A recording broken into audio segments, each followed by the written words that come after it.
It's Morning Edition from NPR News and 90.1 WFYI. I'm Ray Steele. Jim Shella was a mainstay here at WFYI in the building for 25 years, the host of Indiana Week in Review.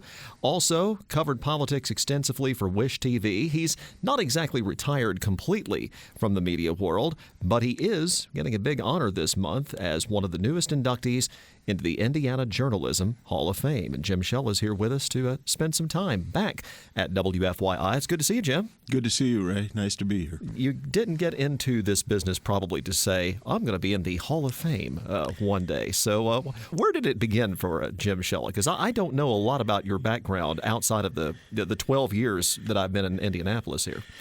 Well, I can tell you I went to St. Cloud State University in Minnesota, which I graduated on a Friday. Actually finished my studies on a Friday, and the next Monday I started a job at a TV station in Cedar Rapids, Iowa.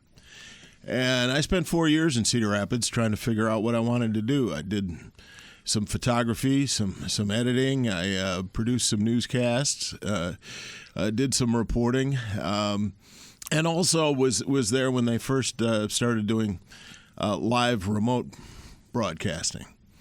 And that, my ability to go on live television got me a job in Grand Rapids, Michigan, where I spent 2.5 years. And then I got a call telling me about an opening down here in Indianapolis, and found a niche. Having covered politics myself before, if I were to start over today, I don't know that I could do that anymore. How about you? It's tougher. It's definitely tougher. Social media has changed everything, but maybe nothing more so than politics. The first governor I covered was Bob Orr, and his second press secretary was a fellow who's still a friend of mine, Mark Lubbers. And Mark had a habit of watching the 6 o'clock news and then calling me on the phone immediately afterward to give me a critique. And it wasn't always critical, sometimes helpful. I enjoyed the feedback. I enjoyed the fact that people were watching what I did and keeping track of it. Now, all you got to do is open up Twitter, and people take you on for things you didn't even say. You know, I always used to tell folks in the newsroom that you've been in a newsroom environment. People kind of go after one another now and then. I'd look at them and say, if you want to hurt somebody's feelings, find somebody who has some. You can't be a political reporter and be sensitive at the same time. We have a lot of young journalists working in the news department here at WFYI, and it's always been a tough business to be in, journalism, broadcasting, but I think personally probably tougher now than ever. What do you tell them? How do you survive in this business, in this industry in 2023?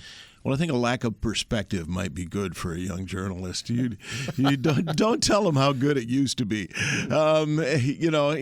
When I took a job in Cedar Rapids, Iowa, we were creating news on 16 millimeter film.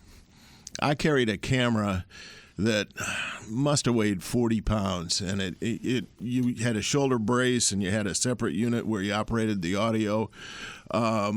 And you had batteries that went dead every 5 minutes.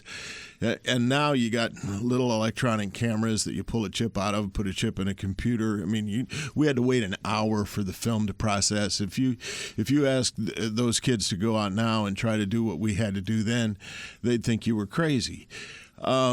So things change. Some of it gets better, some of it gets worse. But I really believe that journalism's a calling, and I think journalism is very important to our society. And I think, especially at difficult times like this, it's more important. Jim Shella, it's good to see you. Congratulations on your Hall of Fame induction. Thanks for coming by. Oh, thank you. Nice to talk to you.